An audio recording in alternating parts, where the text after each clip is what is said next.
only organics are stacked in a row. You never put regular bananas under organics because then it makes it not organic. We grab our liquid, put it in a little machine. 2 bottles for this one. Pour it up. Close the room. Change the temperature to 60 degrees. Both sides. It's all set. We turn our little sign here. What's up, YouTube? Today, we'll be looking at disturbing TikToks that'll make you question reality. So without further ado, welcome to Adam Strain Reacts. Let's get her done. Yo, this video is kind of scary, but not in the way that you would think. Now, this simple drawing is something that you'd probably do in high school. But what if I told you that these simple lines can actually trick your brain? Now watch closely. It looks completely random. That's until the paper folds. But as the camera moves, something that didn't make sense just a second ago starts to look a little different. With a simple change of perspective, it looks like a perfect cube, almost like you could reach out and grab it. But the drawing never changed, only your point of view did. If you can understand this, then you can understand how life works. Most people get caught up in a certain way of looking at the world and think that it's actually reality. But most of the time, it's just the angle that you're looking at. Don't confuse perspective with reality. So this has got to be one of the most shocking stories I've ever heard, but it turns out the most powerful elites from our main foreign adversary, China, are basically ordering American babies like they're spring rolls from Panda Express. The Wall Street Journal recently reported that Chinese billionaires are using California's relaxed surrogacy laws to have dozens, even hundreds, of American children without ever stepping foot in the United States. One of the Chinese billionaires they profiled, Zhu Bo, openly admitted to having over 100 children through American surrogates. He just sent over his genetic material, and within a year, he got back a baby with the full rights and privileges of American citizenship. Another prominent Chinese executive hired U.S. models as egg donors to produce at least 10 baby girls with the stated intention of eventually marrying them off to other powerful businessmen. And some of these babies are sent back to China immediately. Others stay here to be raised by nannies. And there's now an entire American industry built around this. So obviously a bit disturbing, also ripe for human trafficking, child exploitation, and abuse. But it's also probably a national security issue, right? I mean, even putting aside the prospect of literally creating a Manchurian candidate, it doesn't take a whole lot of imagination to see how the system can be exploited by some horrible people and America's worst enemies. You want to know what's natural? This. You want to know what's not? This. These are ethylene liquid, which turns into a gas. Going to be doing room 3 today. These are the bananas for today. So in here we do gas, organics, and regular bananas. But the only difference is that nothing is stacked. Only organics are stacked in a row. You never put regular bananas under organics because then it makes it not organic. We grab our liquid, put it in a little machine. 2 bottles for this one. Pour it up. Close the room. Change the temperature to 60 degrees. Both sides. This is all set. We turn our little sign here saying that it's gas. I'm going to show you guys after the bananas get gas what they look like. We're going to pull a banana out. This is one of them. This is maybe 3 days after it's been gassed. It starts to turn yellow. We have this little pulp thing that checks the temperature and the pulp on these. That gives us a reading. And this is what the other side looks like. Starting to break in a little bit of yellow. Both of them compare left and right side. Wow. Listen, let me try to link all of these things together. See, the first video was talking to you about perspective, which is pretty much the goal of the channel, is to just allow for new information to maybe help you carve a new, what I call a prism of perception, because basically light passes through the prism in our eyes. So I use that metaphor to sort of explain. Now, if we take as an example this situation with the bananas, it kind of makes sense from one perspective, which would be we want to save money, we don't want the food to rot, all these things. But at the same time, when you really think about it from a macro perspective, once you take a step back, how would it make sense that we're putting all these chemicals in the stuff that we're going to consume? So we know that the effect on the fruit is that it's going to mature and it's going to change color, meaning that they cut it before it was ready and they sent it, maybe they layered some other chemicals on it to keep it from maturing during the voyage. And then when it gets here, they start gassing it. So the only point I'm making is that I could understand how these companies have a perception that this would be good, but I just wonder as a people and as humanity, how we got to this point. How our prism of perception has been carved and manipulated for us to not even blink twice about all these chemicals, and just the fact of basically trusting in the government, right? Or in these companies to make the right decision. So, anyways, food for thought. What do you guys think about these bananas and the way that we process them? Does it make you want to eat them more or less? Do you realize that maybe importing stuff from another place maybe is not as cut and dry or easy as we thought?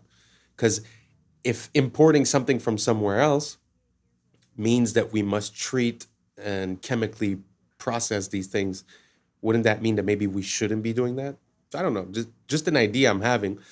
Let me know what you guys think down below. Do you think does it make you want to eat those bananas more or less? Let me know down below and let's keep on rocking. Creating art only using natural materials. Oh, I already know this is going to be extremely cool and detailed. Look at them eyes.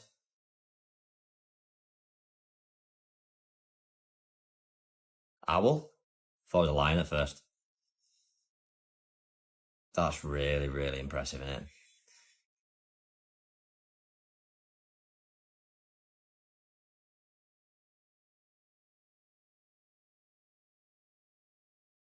Cool. Peacock. I know.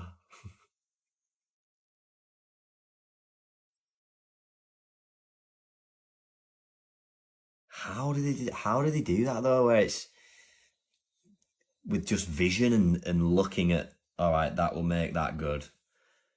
Need a bit of dirt here. I need this leaf here. Sick.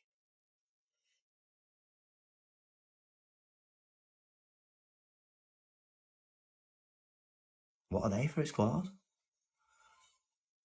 Wow. Wow. Impressive. What we're looking at is the Yukon Pacific Expedition, which was finished in 1909. This is in the Seattle area, and what is left of this expedition has become the University of Washington, which is north of downtown. The dates are going to be important here because this expedition supposedly was finished in 1909, but the first settlers to come to Seattle only made it in 1851. So that means after arriving in a covered wagon on Alki Beach, 58 years later, these Seattleites built this city. And as World's Fairs are supposed to be temporary, notice how permanent these buildings seem since we're still using them as the University of Washington. And this university has something called the Red Square, which you see surrounded by the nice trees. And look at these libraries where people study in. So you're going to tell me people arrived on the West Coast and 58 years later built this. We must have lived in a world of witches and warlocks and magic to have put together a city like this in only 58 years. You be the judge. It's a it's a brain wrecker, to be honest. Like, how in 50 years would you build that? Nowadays, to build one building, it takes us like 2 years, 3 years. Look at the size of that city, or even just the campus of the university. It's very interesting, and also the fact that I don't know how real this is. I'll have to look into it a bit more. But if they were really conceived to be a part of a World's Fair, which normally, like she said, they're all, you know, temporary structures. How is it that 150 years later we're still using them? I don't know. What do you guys think about the World's Fairs? Do you guys think it was all stucco and plaster? Or do you guys think these were real structures? Were they built by us? Were they built before? Maybe we just had a technology that they're not admitting to. I don't know. Let me know what you guys think down below. And let's keep on rocking. Do European royals always look like men? Maybe there was something wrong with them.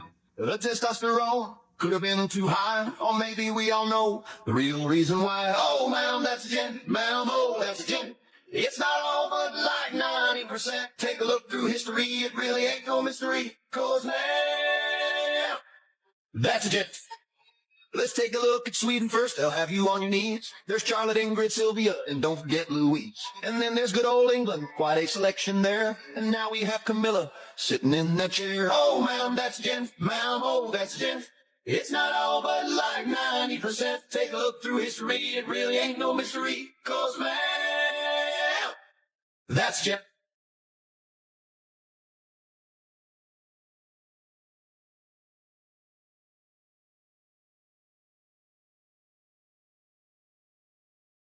It's been going on for centuries and still remains the same. And this fine collection puts the first ladies to shame. Oh, ma'am, that's a gent. Ma'am, oh, that's a gent. It's not all but like 90%. Take a look through history, it really ain't no mystery. 'Cause ma'am, that's a gent. And this one's a robot. Oh, it's not easy to talk about this. It's a pretty taboo subject. But nowadays, it's a bit more out in the open, no? Like, men are being women, women are being men. But it does happen that I stumble across some older photos, and especially people that are very high in the echelons of power, where, well, like in this example, that the wives seem a little bit special.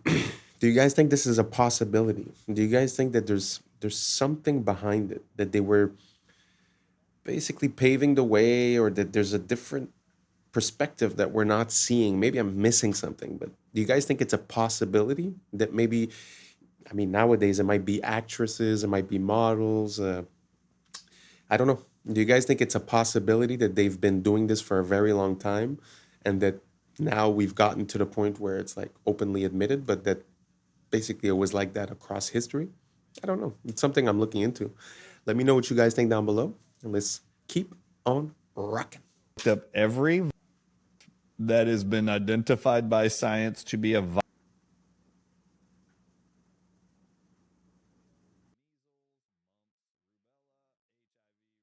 I've looked them all up. You know that science has published that every one of them targets, every one that I've researched, they know every single one of them included targets nicotine receptors.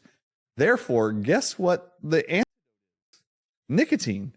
Guess where nicotine is found the most? Tobacco. Guess what? 200 countries right now in unison have been told to ban access to all citizens by the year 2030, and they're all doing it, including the United States of America, tobacco and nicotine agents. Okay. While I was looking. Wow. Well, do you guys think that's possible? Because I have heard something along those lines a few years ago when we had that big medical situation. And there was a theory saying that, well, they were stating something different, but basically what they were saying is that the nicotine receptors were important to the process of being infected, and that basically consuming it would lower your possibility. Now, that was back then. That was a conspiracy. That was taboo. But today, if you just Google it, you write the CO, you know the rest, and nicotine, openly stated, they will say that it has an effect on reducing the risk of having the longer version. So they don't say for the initial infection, but they're still attributing a positive effect to the Nico. So then it makes me wonder, is that the reason why all the restrictions? I used to have a vape store, and basically, you know, year after year, more and more restrictions, more and more restrictions, double, triple tax. Now it's basically 150% tax on any item. And the country I'm in now is in the process of banning most products.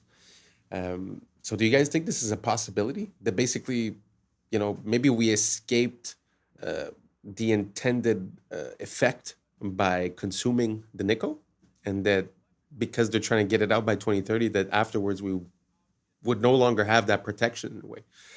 So I don't know. You guys look it up on your own side. Like I said, it used to be taboo, but now it's very out in the open. So let me know what you guys think down below. Is it possible that the nickel has positive effects and that maybe we should be considering the opposite of banning it? Let me know what you guys think down below, and let's keep on rocking. Looking into the board of BlackRock, I got distracted by a rabbit hole. And the connections accidentally led me all the way back to the founding of American banking, and then all the way back to Mr. Epstein. You ready to follow a wild thread through the internet? Let's go, baby. So we're gonna start here, and we're gonna end here. And on the way, we're gonna go all the way back to 1800. And to be clear, this rabbit hole is just for funsies. We're not like uncovering any breaking news or anything. But anyways, I was at the board of BlackRock looking into Pam Daly, who's deep in General Electric. And I was kind of realizing that I don't exactly know that much about General Electric. So I started looking it up. And let's start with the basics.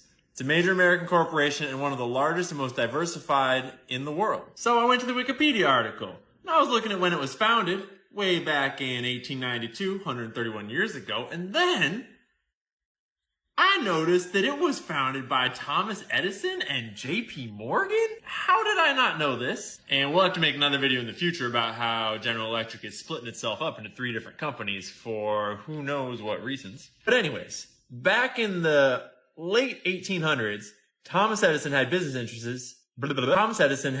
interests in many electrical related companies. As you know, a dude does at the start of the 19th century. And then in 1889, Drexel Morgan & Co., a company founded by J.P. Morgan and Anthony J. Drexel, I know that name, financed Edison's research and helped merge several Edison separate companies to form Edison General Electric Company. No shit! So we're going to ignore the obvious Nikola Tesla rabbit hole that we're walking right by here, because the name Drexel sparked something for me, and I just had to pull on this thread. As the dominant partner of Drexel & Co. of Philadelphia, he founded Drexel Morgan & Co. with JP Morgan. Was his junior partner, by the way. So I know about the name Drexel because of a much more modern institution that starts to lead us to Jeffrey Epstein. But I wanted to rewind a little bit, because if this dude was more important than JP Morgan, then who the hell was he? Drexel & Co. was founded by Francis Martin Drexel, I'm sure I'm pronouncing that wrong, born in Austria, to a merchant father with business associations. He jumped on a boat to Philadelphia, where he became a painter, an art instructor, and later leveraged all those fancy-ass connections from painting to start a bank. All right, we're starting to piece together how we get to Drexel Burnham Lambert. And Drexel Burnham Lambert is gonna lead us to this guy, who leads us to that guy. But first, we go back to Tubby Burnham, back in the 30s. So old Tubby partners with our buddies Drexel, and they founded Drexel Burnham Lambert. They're famous for being criminal as shit and inventing an entire industry called the junk bond market, which is exactly as junk as it sounds. That's how you take over companies with shady business deals and then extract as much money as possible before selling them again to the next highest bidder. Oversimplified, but you get it. Oh, and they're also famous for having this dude named Michael Milken, who was Drexel's head of high-yield securities, i.e. mega gambling. And Milken's famous for earning the highest salary of any single person in history, at $295 million. But Michael was like, yeah, that's not enough. So the next year he took home $550 million in a single year in payment. That's $500 million on your paycheck. So what did this snaky boy do to earn $550 million? Well, the answer is he did a lot of criminal shit. And eventually, people started to catch on. And Drexel Burnham Lambert started to get investigated. Then one guy started to talk, and then that led to another. And pretty soon, Rudy Giuliani was talking about throwing RICO charges at Drexel Burnham Lambert. And Michael Milken was exposed for having basically made a shitload of money off of doing illegal stuff, because no one regulates this. Basically, the whole financial industry is what's called self-regulatory institutions. And so once someone started doing a little regulating, they realized there was insider trading, stock manipulation, defrauding of clients, stock parking, and on and on. And Mr. Mikey Milk wound up going to prison, but he's living a life of luxury nowadays as he retired and he's out of prison. He got rich on it.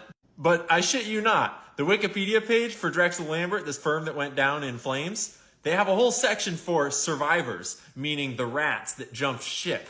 And this is where we meet Apollo Global Management, noted private equity firm, was also founded by Drexel alumni Leon Black. That's this guy. You might be like, oh, Ian, that's a bit of a stretch. Come on. He just worked at the firm. Yeah, from 1977 to 1990, so, a couple years, Black was regarded as the junk bond king Michael Milken's right-hand man at Drexel. So this guy learned everything he knew from this criminal who was the highest paid person in the world ever, so to speak, because of crime. Well, Black went on to found Apollo Global Management, one of the biggest private equity firms in the world, and guess who he decided to bring on board? Well, in 1997, he made Epstein one of the original trustees of what was his and his wife's foundation, and he had him direct all sorts of charitable donations and philanthropy money and a whole bunch of other secret money just going to weird places. And someone finally caught on and started looking through these numbers. They found that he had paid Epstein $158 million in just 5 years from 2012 to 2017 for his financial services. I'm not even going to get into all this nasty bullshit. Black had more meetings with Epstein than just about anyone else on the books. And this is where it comes right on back to our friends at JP Morgan, just a few hundred years later. Because while we were all looking at submarines, JP Morgan was settling out of court $290 million because they totally were not guilty of helping facilitate this, trafficking ring thing going on. They totally weren't profiting off of that and involved in that. See, that's the thing about money is once you start following it, you start making connections. And once you start making connections, you start winding up in places where you're not supposed to be. And let's be clear, I'm not trying to say that Pam Daly has anything to do with what I just talked about. I'm just saying that the more you know, the more you know. And sometimes when you start looking into gigantic multi-billion-dollar mega corporations that are diversified all across the globe, you inevitably discover that money is used for some pretty awful things in this world. And it's important to remember that money doesn't spend itself. There's always someone doing the things. So stay curious. Don't forget to do your own research. Wow, that was a big one. It's very interesting to see historically how these things happen, and this rabbit hole really doesn't have an end to it, especially with that dude that everyone's talking about with the files. That dude seems to be implicated in absolutely everything, like whether it be science, duplication of people, whether it be the financial institutions. He was one of the biggest partners with the JP Morgs in NYC. He was bringing in clients like Mr. Gates, all these billionaires. And I mean, even in the interview, Gates is like, oh, well, he used to help me with my taxes. Like, what does that have to do? So anyways, the connection that we see, it seems like a hidden control system. And, what goes on the stock market, like you said, it was a self-regulatory system, meaning no one's involved, right? I think we've been asking for it for a long time. I think that our laws are open to this manipulation. And I think that the only way for people not to operate this way is to make it impossible for them to operate this way. So I don't know, food for thought. You guys let me know. Did you know that the file guy was involved so deeply embedded into the financial system of the United States, talking about these huge numbers? You guys let me know, and let's keep on rocking. This is a clip from historical film number 1119, produced in 1923 by the U.S. Army Signal Corps. The caption says, quote, "A smoke curtain, an important new chemical warfare development. Hanging a curtain half a mile long in 18 seconds," unquote. This 1923 film shows an aircraft spraying a trail where some of the chemicals rapidly descend to sea level to form an opaque vertical curtain. Observers have seen an increasing frequency of chemical warfare and other experiments in our skies. Spraying Agent Orange during the Vietnam War demonstrates the military has been developing more sophisticated chemical warfare operations using aircraft since 1923. As aircraft performance, altitude, and fleet numbers have increased over the years, observers are seeing a skyrocketing number of chemical experiments in our skies. The advent of the internet and digital cameras has created a spontaneous network of observers around the world who share their many observations of bizarre contrail emissions on YouTube. An online source for this and other historical films can be found online at criticalpast.com.